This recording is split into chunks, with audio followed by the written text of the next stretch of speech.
শবে বরাতের কোনো আমল আছে কিনা, শবে বরাতের রোজা ও নামাজের নিয়ম কি, সবচেয়ে বহুল জিজ্ঞাসিত প্রশ্ন এখনকার। শবে বরাত আসছে, যেটাকে আসলে হাদিসের ভাষ্যে বলা হয়েছে মধ্য শাবানের রাত, শবে বরাত না, এটার হাদিসের ভাষ্যের নাম কি? মধ্য শাবানের রাত।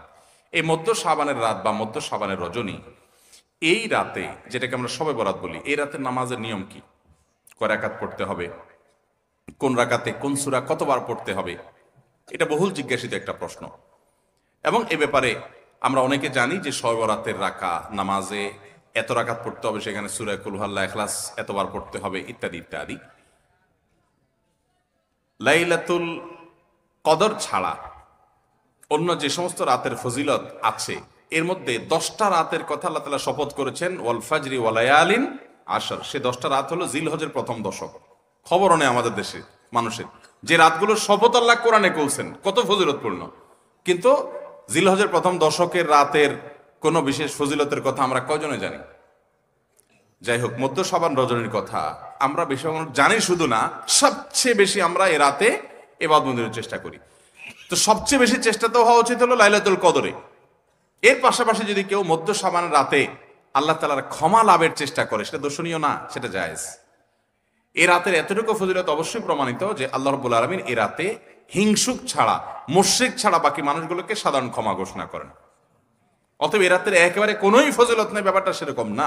বিভিন্ন হাদিসের আলোকে এটুকু অন্তত সাব্যস্ত হয় যে আল্লাহ তাআলা হিংসুক এবং আপনার মুশরিক ছাড়া, মানুষের পিছিয়ে লাগে শত্রুতা, এই মানুষটা বাকি মানুষ থেকে মাফ করে। তাহলে মধ্য শাবানের রাত বা যেটাকে শবে বরাত বলছি আমরা, এই রাতের মূল আমলই হলো, এটাকে কেন্দ্র করে মূল আমলই হলো নিজেকে শিরক এবং হিংসা থেকে পরিচ্ছন্ন করা, সাধারণ ক্ষমার উপযুক্ত করা। এটা হলো মূল আমল, বাস।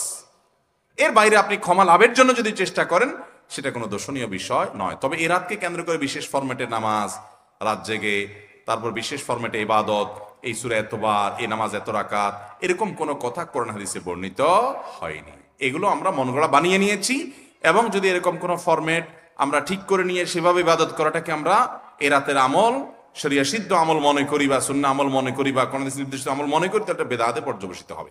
অতএব বাড়াবাড়ি এবং ছাড়াছাড়ি এই দুইটাই আমাদেরকে পরিহার করতে হবে। যতটুকু আছে ততটুকু আমরা আমল করব এবং এসে আমল অনুযায়ী আমরা চলার চেষ্টা করব। শবে বরাতে সবচেয়ে বেশি মানুষ মসজিদে কেন ভিড় জমায় বলেন তো? শবে কদর বেশি ফজিলতপূর্ণ না এই রাত? শবে কদর কোনো তুলনা আছে শবে কদরের সাথে কোনোটার? কিন্তু শবে কদরে কি এত মানুষ ইবাদত বন্দেগী করার চেষ্টা করে শবে বরাতে যত করে? কারণ কি? মিষ্টির জন্য বলে, খারাপ বলেন নাই। আমি ছোট থাকতে যখন মাদ্রাসায় পড়ি, লজিং এ ছিলাম এক বাড়িতে, আমার মনে আছে এক মসজিদে সারা রাত শবে বরাতে এরকম দোয়া দরুদ হয়েছে। এবার শেষে মিষ্টি বিতরণ হচ্ছে, জিলাপি দিত আর কি তখন।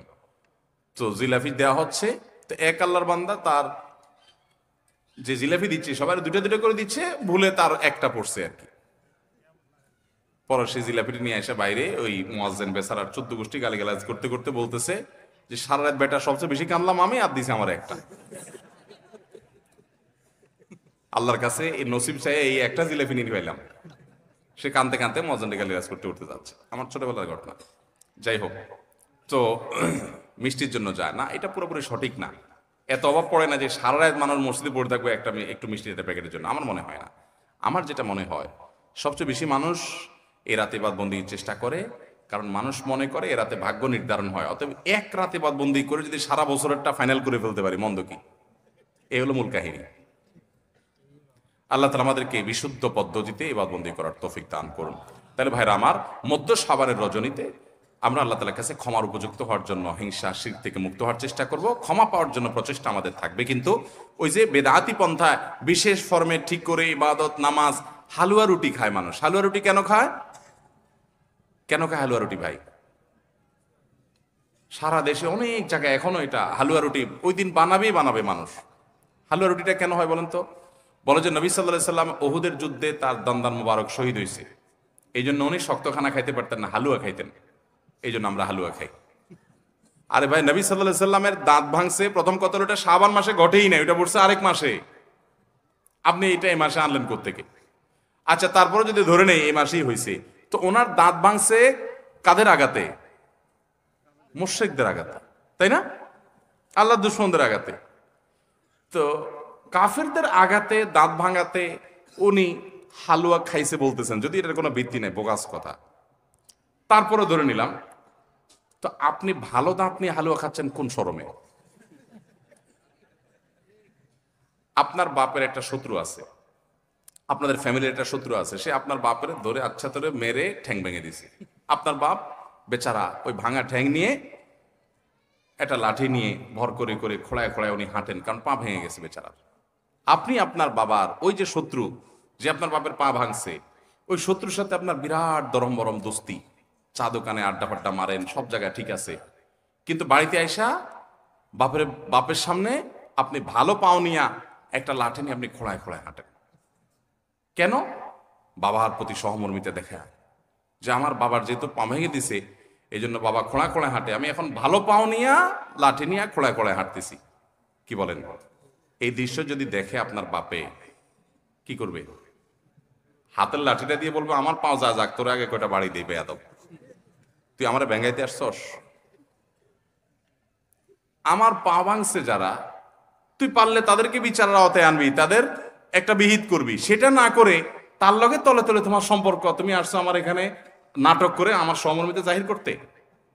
নবী সাল্লাল্লাহু আলাইহি সাল্লামকে যারা দাঁত ভাঙছে তাদের সাথে তো দোস্তির কোনো কমতি নেই, তাদের প্রতি তো আপনার সহমর্মিতার কোনো কমতি নেই, ওয়ালা বারা বলতে কিচ্ছুই নেই। কিন্তু আপনি হালুয়া খায়া ভালো দাঁত নিয়া আপনি নবী সাল্লাল্লাহু আলাইহি ওয়াসাল্লামের প্রতি সহমর্মিতা প্রদর্শন করছেন, এর চেয়ে হাস্যকর আর কি হতে পারে? আল্লাহ আমাদেরকে সঠিকভাবে দিন পালন করার তৌফিক দান করুন।